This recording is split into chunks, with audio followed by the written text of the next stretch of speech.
All right, we are going to go over how to set up the Copycat Magazine project and a few tips for you as well as you get ready to start this project. So first off, make sure you're looking at your scoring guide constantly to make sure that you are doing all of the required things. First and foremost, that's very important.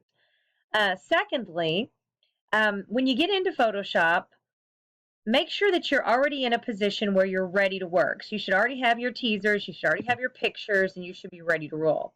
Now, before we set this up, I wanted to take a minute to go over spell check in Photoshop. And yes, Photoshop does have spell check. It's under the edit menu and check spelling. Something to remember is that certain things are not checked. So first off, be sure it's set to check all your layers so it doesn't just check the one that you're on. It will, like if you're supposed to have the name capitalized, it may think that it should be a proper noun, like my name. So I can change that. And then as it finds words, of course, you can change them. But notice it skips single letters. So even though R and U are not correct, it did not count those wrong. So be very careful about that. Likewise, it sometimes will ignore uppercase letters, but not always. So here, www doesn't actually mean that. It means we, we, which is none of those. So I will ignore that one. And then, of course, R, and it thought I was Arizona, but I can choose it off of the list. Carrie, and it actually did find the name Carrie. So it's a little bit better than Word. Word kind of completely ignores capital letters. And this one doesn't necessarily. And then it finds them all. So that's that. Notice sup, it didn't find sup, and it didn't seem to think that was a problem. So just be aware that it may not catch everything. So be careful about that, but check your spelling just to be on the safe side. Additionally, if you've created a text box, so this is the last box I created, and it's got a bunch of, it's got the tracking negative, so the letters are really close to each other, and it's also changed in another way. But if I make a new box right now, well, this time it didn't. A lot of times if you make a new box, it doesn't reset, okay? So for instance, let's say that this sup one, I just want it back to normal. Well, the easiest way to get it back to normal is on your character panel, which is up here when you're on your type tool. Click on these three lines in the corner and just reset the character. And that's going to reset the font and everything. It'll go back to black and teeny tiny, but it will reset all of these back to what they should be, which are either 100 or 0. So if I click reset character, it resets it. Again, it's tiny, but now all of these are back to normal. So if you're having any issues, definitely just reset your character panel and go from there. And if you need to get rid of text, feel free to drag it to the trash can. If you are accidentally clicking in text layers that are the wrong layers, if I'm trying to get a hold of hey and I can't because it's grabbing a hold of this one, then I can lock are you having fun so that I can't mess with it. So I can just go ahead and click on my check mark and hit this lock button. That won't allow me to get in there because it says I can't, and then I can reach into the other. So be sure to lock. If you get something in a good spot, I would definitely lock it in this project just so you don't mess it up. All right, so now we're going to start the project. You're going to go to File and New. And again, let's take a look here. It says to set your new file to 8.5 by 11 inches with a resolution of 150. So that's going to be here. And there are some different ones in here. Basically, what we're doing is a letter size paper. And so that's a print for the most part, and it's a letter, 8.5 by 11. However, for our purposes, so that things don't take as much space on our U drives, we're going to make our resolution 150. So it's not the absolute best, but it takes half the space of your U drive than it would if we left that at 300. So 8.5 inches by 11, portrait orientation here, 150 resolution. You can just leave your background at white to start. And then hit create.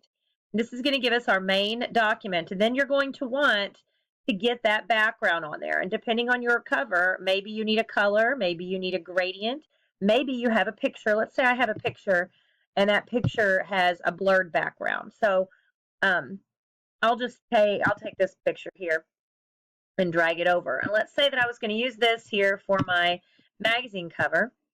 So I'm going to drag it in, and I'll just size it down because it's pretty humongous. So I'm Control minus minus minus here. But what I want to do is make some points, and that is you need to think a little bit about your color scheme here, because though I said you can change your color scheme a little bit, your picture can create a problem for you. You know, if the text has black, you can't go putting black backgrounded thing. I can't put girls with black jackets on here if the text I need to put here is black. So you really need to think about your photo that's your main photo.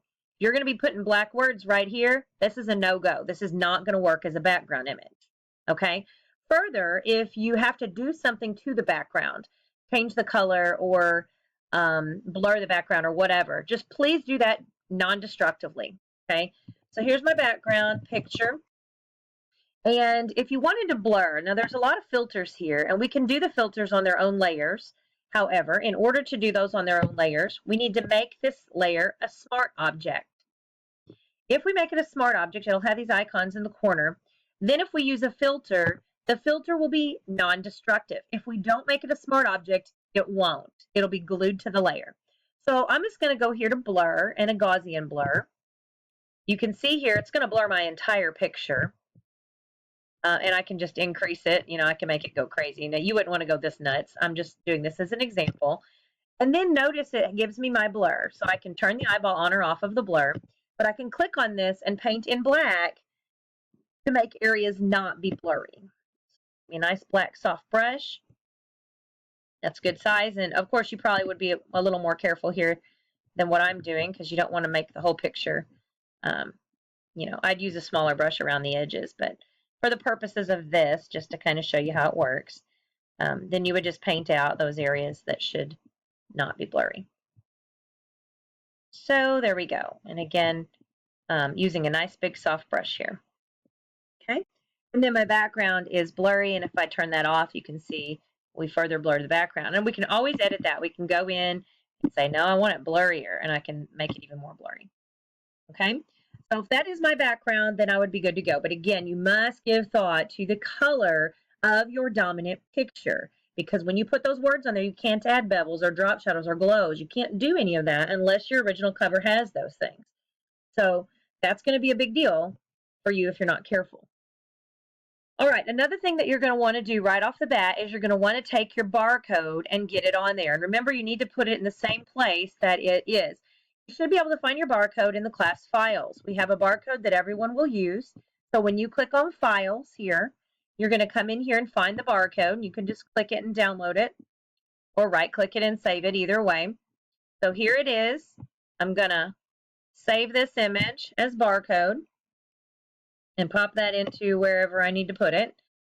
I would put it obviously in your magazine folder. And then you can either place that image or you can drag it over like normal. So I would come in here, grab my pictures, grab my barcode, and drag it over. It is a JPEG, so you shouldn't have to change the color mode or anything. However, give thought to the size of the barcode. It shouldn't be this big. This is humongous. So think about your cover and how big it is.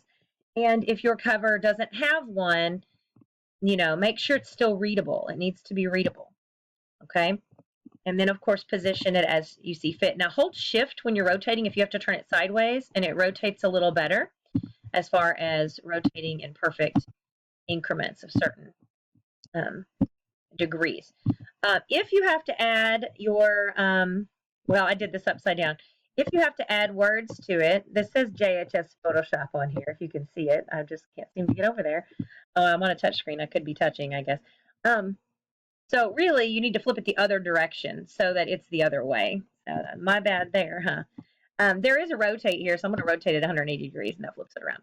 So there it is. If you have to add your month or price or whatever, there's kind of already a nice big gap here, but be sure it's big enough to be readable. So at least bigger than this font so that we can actually read it. So if you have to add that month or the price or whatever, this is kind of a good spot for the price, and then the month can be bigger down here. Either way, you're going to use that one. Also pay attention to your barcode on your example cover. Does yours have a stroke? Because if it does, then you need to stroke it as well. Or if yours has more space around the outside edge of it, that might be something that you need to deal with as well. So again, we're trying to make that look as similar to the original as possible. So you want to get your dominant image on there. You want to get your barcode on there and go ahead and get your month, year, date, all of that stuff, and get that knocked out very quickly. That's probably one of the easiest things that you can knock out early on. So once you've got this, then at this point, you're ready to start adding your text. You're ready to, I would probably start with the title. Just remember, if there are things that you have to layer via copy or whatever, name your layers so you don't get confused. Or even consider making layer groups and folders over here if that is necessary as well. And again, always be coming back and looking at your scoring guide. I would kind of try to go in order a little bit just to start. You know, you want to make sure you have it set up right. Obviously, we're not going to end up printing these. That'll be optional. Quality of photograph of your subject. We're talking about your main picture. Does your main picture look good quality? That is super important. So if you have to make it bigger, probably not a good choice for that main picture. If you're taking a picture, think about where you need to have like extra space above the picture or whatever. Retouch with healing tools if that's necessary. And the main thing I would say is really think about whether you need a levels adjustment or not. Almost every picture needs it. This picture looks like it's fine, but if I go here to my background layer and I'm going to add a levels adjustment and clip it, so I've added it and then I'm going to clip it down to the background. So it doesn't do it to everything, just to this layer. Now I'm going to pull this in and see that's going to be a whole lot easier if I'm putting like light colored words. It's going to be a lot easier to see here if I pull that down. Or if your picture just seems to be off a little bit, you know, mess with these sliders, see if you need to pull up the white, don't go too crazy, or those middle tones, or if the middle tones need to come darker or whatever. So just take a look. We want it to look as high quality as possible. So let's see that, you know, here's before and then here's after, and that's just a more impactful picture there for that image. So hopefully this helps you get started. Do the easy things first, knock those out. Like I said, get that barcode, the year and the month and the price on there first thing so you don't forget about it. Make sure you've got 3 images. Make sure you've got that text inside a shape. Make sure you've got something with the background removed or part of an image that's layer via copy. Take a look and put those in there maybe first. And then you can build all your other stuff around it. Then your layer styles. And of course, those you're going to kind of have to wait until you get your text on there, or some of them are for pictures. Make sure these 2 other special features, and again, I gave you a list here. Be sure you read your feedback on the online identification activity that you did, because some of you identified some incorrect things. Also remember, if you do use a special brush, you're gonna have to make a new layer. So if you're using a brush, first off, be sure you're not inside a clipping mask when you make that new layer, or it'll get stuck in there. And then if you are using a new brush and loading up a brush that you're using as, you know, like a stamp or something, and I don't know if there's any in here that will actually work, so I'm just gonna choose a really random category and see what happens. All right, let's say this is my brush. That's really ugly, but I have to make a layer first for it, or it's going to get glued down. And if you just click and stamp, and that's of course the wrong color, but if you just click and stamp it on there, and it's a brush stamp, remember that you can always Control T. You can size it down if you're holding Shift from the corner or whatever. So if yours does call for using a brush stamp, always make a layer for those brushes first. Otherwise, what you'll end up doing is gluing it to something else. You glue it to your background, and then you can't pick it up and move it. And if you don't realize that the same day, you know, you're starting over on that background again. So just remember that if you're using a special brush. Pen tool shapes, those things, of course, are going to come in on their own layer, so you shouldn't have to worry about that. Again, pay attention to what I'm going to require. Use of text fonts and readability. They need to match as closely as possible. You will turn back in that picture of the original so I can compare them when I grade them. There will be peer reviews that you will have to do prior to the due date. And then that overall finished quality, it needs to look professional. So it shouldn't look like selfies unless like a selfie picture is required, and that's what you're going after. These need to look like pictures that would be on a real magazine cover. So they need to look high quality. So anyway, that should get you started on this magazine cover project. I would save, and then I would probably save a backup copy every day. So once I saved this as magazine, I would probably save as and keep one called magazine backup and save it maybe to my computer, to the pictures folder or something.